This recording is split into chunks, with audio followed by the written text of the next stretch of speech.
Hi, Jan here. Welcome back to the channel, and start off with apologies because I've been missing on YouTube for so long, and I really apologise for that. Neil, my husband and I, literally fell into a state of depression months ago, and since then I've just not been able to pull my life together enough to sit down and talk to you on camera. And I don't know if it's so long since I've made a video, I can't actually remember if I told you what happened when it happened. But if you didn't see that, or if I didn't tell you, what happened was we've been shopping in the morning, so come back, I was tired, so I came up for a lay down on the bed, and while I was on the bed, Neil popped into the loft. Anybody in America or whatever, if you don't know what the loft is, if it was tall enough to stand up, it would be an attic. But in our house, we've got a very low pitched roof, so it's just the space in between the actual roof and the ceiling of the bedrooms. But we do store things up there, a lot of things, which turned out to be very bad for us. But Neil had gone up there to look for a clothes rail that I'd put up there. I'm laying on the bed, and all of a sudden I hear the most almighty crashing noise. I thought that he literally come through the ceiling, and he, because we've got most of the loft is boarded out, so you can't stand up to walk on it because it's too shallow, but you can at least crawl along it. But I thought something had happened and he'd literally come through the ceiling. But no, what had happened was we've got a ladder that goes into the a fixed ladder that goes into the loft, and he was kind of halfway up and top half in the loft, legs on the ladder kind of thing. But something happened, and the wood that it was screwed into split, and the ladder collapsed underneath him. So he came down, kind of fell underneath the ladder with the most almighty crashing noise. Of course, I hear this and I don't hear any noise from him. So my first thing is I panic, jump out of bed. It's 3-4 steps to my door. 2 steps in, I just went straight forward. I didn't trip on anything. I just went flat on my face because I have balance issues. I'd just gone straight down, landed on my face. So my head was kind of in the doorway, but I couldn't see round onto the landing to see what he'd done out there.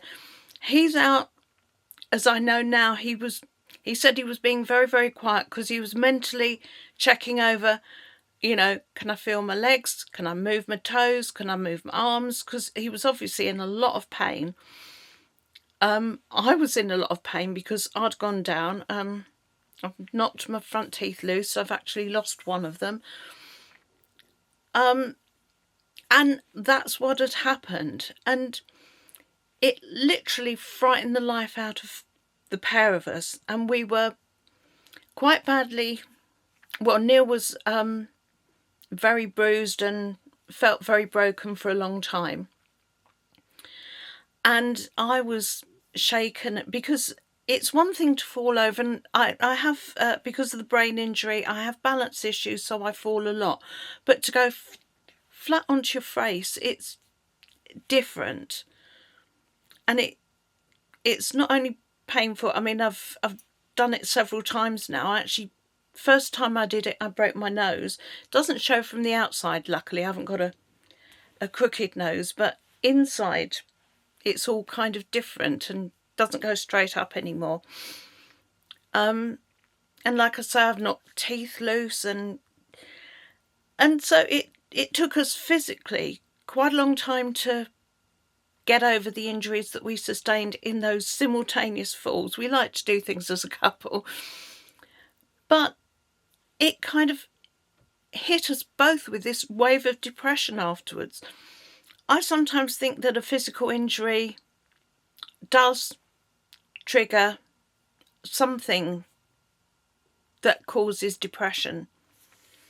And it certainly did on that occasion with both of us. And Neil, because we've both got major long-term conditions. Neil has Hashimoto's, and when his Hashimoto's flares up, and he's had a flare up all over winter, that actually triggers his depression as well. So I was kind of left trying to pull everything together in terms of the house and keeping the house. Neil's trying to keep his business afloat. I'm trying to keep the household running. And it was just too much for us all. We just weren't coping. Well, we were coping, but things like making videos just weren't happening. And so that's my apology for, or the reason why I've not been on making videos. You know, I just haven't had the time. Also, I had realised that my house isn't working for me in any sense at all. You know, by nature, I'm a very neat, tidy person and bordering on minimalism. But that, coupled with the fact that I'm bordering on a hoarder as well, which doesn't seem to make any sense. I'm happy when I've got nothing, but I've accumulated so much stuff over the years that, you know, some of it is my stuff that I've had and don't want anymore, but rather than just throw it away, I think, well, I'll give it away or I'll sell it or something. Some things I've actually tried to throw away, but Neil is a hoarder. And I've actually thrown it out and Neil's reclaimed it, and so it's found its way back again. And so I'm finding that my house just isn't working for me. The furniture where it was downstairs wasn't working for me. It just, everything kind of just felt wrong. So it's taken me months to try and rearrange my world, literally. But that again, some of it, in terms of hoarding, you would call it churning. It's not actually dealing with the stuff, it's just moving it about, which doesn't really cure anything at all. It's just moving things from one room to another. And the smallest bedroom, which I started putting everything in, because I thought if I just move everything into that one area, then I can deal with the rest of the house. And to a certain extent that was working, but it does mean that if I want that one thing that's in the box that's right over the other side of the room underneath all the others, it makes life very, very difficult there. So I'm trying slowly to work through all this, and I know a lot of people like hoarder videos and they like cleaning videos, and I did think, well, shall we do something on that? But it's just too much, and because I'm old and ill, I go so slow at everything that I'm doing. It takes me so long to get anything done that it just wasn't happening. But then what's made me want to come back on at the moment is we've got big things happening over the next couple of months. Really big things happening. My house was built in the 1970s. It wasn't a particularly good build.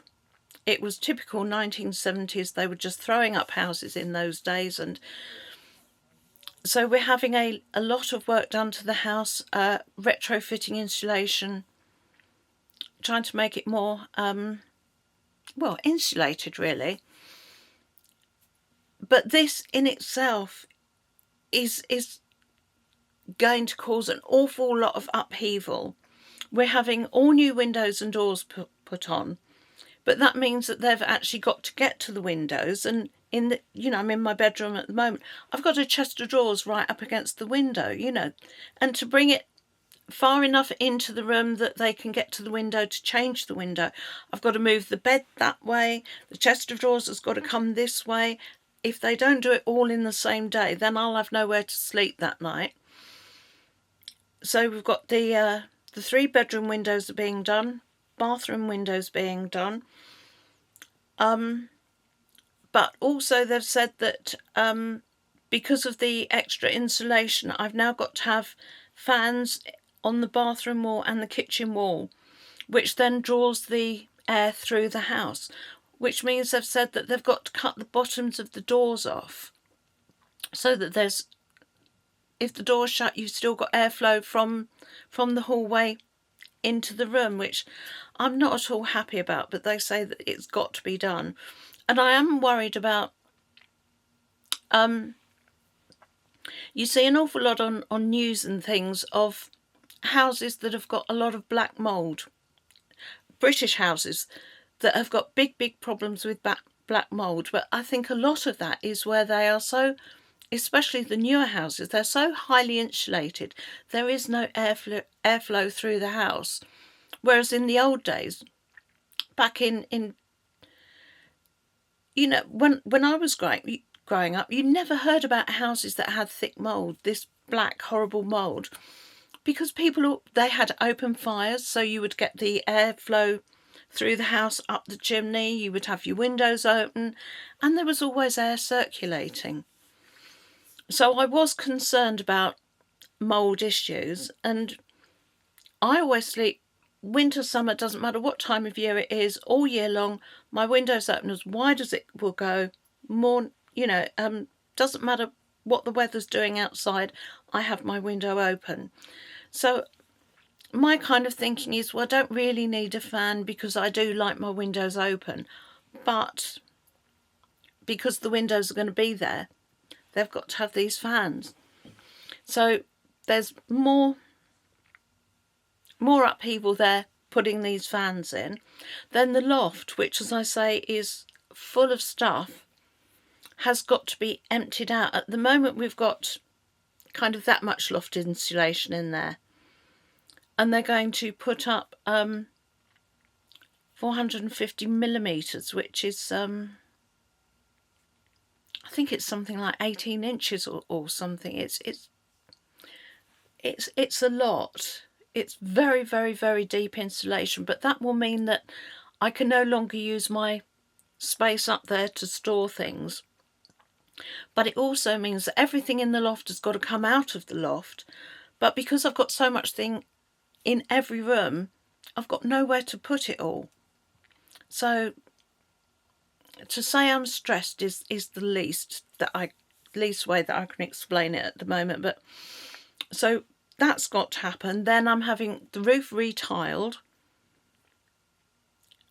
So there's a lot going on up there, and then the doors and the window, and then my house is kind of semi-detached. So I've got another house this side, but that side I'm not. So I've got like 3 open walls.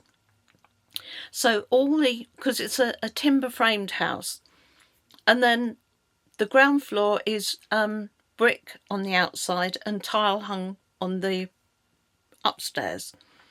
All the outside's coming off, so the tile and the brick is all coming off. Then they're retrofitting insulation. Then the brickwork and tile got to go back on again. So it's just so much work. It's just making me, I could cry just thinking about it. But it's got to be done to bring the house up to modern standards. It has to be done. It means that because of the windows and the roof being done, I'm going to have scaffolding up for months, which, if the scaffolding goes up and they come along and they get all the work itself will take up to 6 weeks to do, apparently. But if they put the scaffolding up, do the work, take the scaffolding down, and it's all over and done with, that's one thing. But in the past, when I've had scaffolding put up, it's there for months. It might be there for 6 weeks before they actually come along to do the work, which is so frustrating. And knowing that, scaffolding is hired and paid for on a daily basis, it seems an incredible waste of money to me. But I'm not in charge of doing the scaffolding, so that's got to go up. Then also at the front of the house, I have a shed that has my mobility scooter in it, but that is right up against the front of the house. But because the scaffolding's going there, that's then got to move further out, which will mean that my view of the lovely trees and things outside from my kitchen will be gone, because the shed will be in the way. And to say I'm stressed and depressed is absolutely a complete understatement. I am almost in tears just thinking about it. There is so much that's got to be done. So Neil and I decided probably the best way of coping, certainly with all the things up in the loft, because I've got like 6 dining room chairs up in the loft.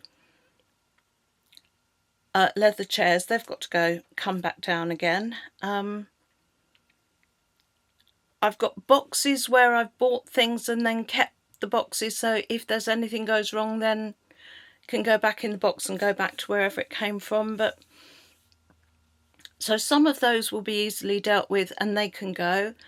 But some of the things, I've got a lot of disabled equipment up in the loft from when I've had when I had my knee surgeries. You know, those things like a chair that goes over the bath so you can sit, because our shower and bath is all in one, and I've got a chair that sits across the bath so I can sit down, have a shower, but I don't need to use that normally speaking, but I did when I had both my knee surgeries and when my mum was living with us and she needed it as well. So I really don't want to get rid of that because it was so useful. There's some other bits and pieces like that. There's a lot of camping equipment up in the loft that we haven't been camping for years now. I don't know if we ever will again, but if we do, then we're going to want that stuff. So what I was trying to say is we've decided the best thing to do is to rent a garage so that we can put all of that into a garage while the work's going on, and then we can make a decision. Once the work's finished, I can start picking through everything, see what needs to come back, see what needs to sell immediately and get moved on. But even that, we are so used to all our married life, well, all Neil's adult life, he's had a van, which is just, you get used to the luxury of having a big vehicle that you can just put things in and take them off and move them about. But when his last van eventually got to the state where it was I don't think it wasn't repairable, I think it just couldn't pass its MOT, so we decided to give up on that, and he went over to a car instead of a van. And then the car that he bought initially was wonderful. It was a great big car. It was I think it was a Renault 4CV or something, but it was big enough that we could do whatever we wanted with, bigger than my car. But it had a problem on the electrics, and it would cost more than the car was. It was such a shame. It would cost more than the car was worth to repair it, which really was a shame, because apart from this problem, and it was actually running. We drove it to the breaker's yard in the end. It was running beautifully, but because it couldn't get through its MOT, because it got this light that came on and wouldn't go off, it meant that we couldn't keep it legally on the road and just couldn't afford, or it didn't make any economic sense to fix it. So that car went, and then for a little while we just had my car. But then Neil's mum's friend was giving up driving. She was an elderly lady who unfortunately passed away a couple of weeks ago. But she was going to give up driving, and she had a car that she'd had for 20 odd years. It's the sort of thing that you look for when you first learn to drive, you know, a car that's got, I think it had about 30,000 miles on the clock, you know, so very low mileage, immaculately clean inside and out. It was perfect, and she only wanted a couple of £100 for it, so it was absolutely ideal for everything except for the fact it's tiny. It's just so small. It's just about enough for Neil, because he buys a lot of things from auction that he uses for his eBay business, and it's just big enough for Neil to carry on doing what he wants to do. But when it comes to things like taking big bits of furniture backwards and forwards to a garage, we're now down to his tiny little car, and I've got a Ford Fusion, so it's small. Before the Fusion I had Galaxies, which were quite big 7-seater cars, and now I'm down to this smaller car. And also the problem with Neil's car is the dogs don't fit in it, because it's only the 2 doors at the front and the boot, you can't get the dogs onto the back seat, and the boot's too small to put them in that area. Whereas my car, I've got behind the back seat, I've got a metal grid, so there's a safe space for the dogs in the back area. Or if I'm taking out more than 2 dogs, then one can go on the back seat. They wear harnesses with a seat belt, clunk them into the seat belt, and then the other 2 can go in the back of the car. But it does mean that, you know, in terms of as I say, moving furniture and things around, it's not ideal. But having said that, I bought that car when I was getting my first chocolate Labrador, Darcy. We were getting Darcy and Reckless, and so I just wanted a reliable car that was big enough that I could put my... I've got 2 mobility scooters. I've got the big all-terrain one that lives in the shed outside. That's a huge, great big one that I can take out to the forest and go out with the dogs. But then I've got a much smaller one that is brilliant for the shops, you know, if I'm popping around the supermarket. And my car's just big enough that I can pick that small one up, pop it into the boot space, go off shopping, come back, and that's brilliant. But I do miss having the flexibility of the big car, where when I was clearing my mum and dad's house, you know, we took the back seats out and I was backwards and forwards down to Cornwall and back, and, you know, with beds and sofas and goodness knows what in the back of that. So I miss having a bigger car, and then clearing out all this loft space. And also, on top of that, we've got the dogs. So the thought of... The dogs are friendly, so I'm not worried about that. But they're going to be stressed as well with having the noise of all this work going on and having people coming backwards and forwards all the time. And oh, it's just going to be an absolute nightmare. Neil's mum, bless her, hi Sue if you're watching, did say if it gets too much, we can all go down there, take all the dogs and go down there, which would be lovely. She's got a lovely secure garden, so we can take the dogs, they can have a run in her garden. But she's got a beautiful garden, and I remember going down there with our last 4 dogs when there was Darcy, Reckless, Bear and Chester. And Chester curled up in the flower beds and squashed all her flowers. Darcy ate all her strawberries. I can't remember who it was who started digging. And she said it was all right, but I just felt terrible that, you know, also if the dogs are outside running around and get muddy paws, then I don't want them running all the mud into her house, you know. If she wanted a house that looks like ours, then she would get 4 dogs. You know, we don't have that problem here because we've got a very small yard at the back of the house which is paved over, so, you know, we don't have muddy paws as they come in. If we take them out to the woods or whatever and they're very muddy, then we hose them off before they come in, so we don't actually get that too badly in our house. I do intend to, because I was thinking about, you know, I'll make this video just so I can get something back up on YouTube. I do want to give you an update about the dogs because there's some news about the dogs that I wanted to share with you. We're hopefully, I mean, I'm just looking out the window and we've had such terrible weather this year, but I'm looking at blue skies today.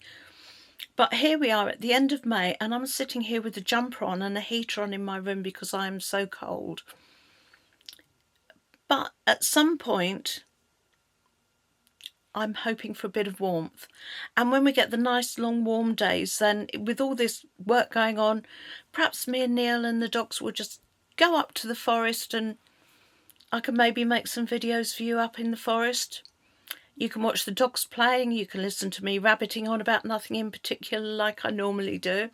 And of course there's so many other things going on at the moment. You know, I mean, there are a lot of YouTubers talking about the government now advising us in the UK to start prepping. I think I've got a bit of a head start there. If anyone who's been on my channel before, look up my prepper pantry videos. You know, I'm more than prepped. I'm good to go on that front. But in any case, I'm going to wrap that up for now. Just say welcome back to my channel if you've been with me for a while, and welcome if you're new. Stick with me. There'll be lots of things going on. There'll be things about about the dogs, there'll be things about prepping, there'll be things about paganism, and there'll be just life. Hoarding, clearing a hoard, building work. It's all going to be going on. The rest of this year is going to be very, very busy, and I'm going to try and sit down, have a chat with you quite often about it. Okay, well, you take care. Lots of love. Bye.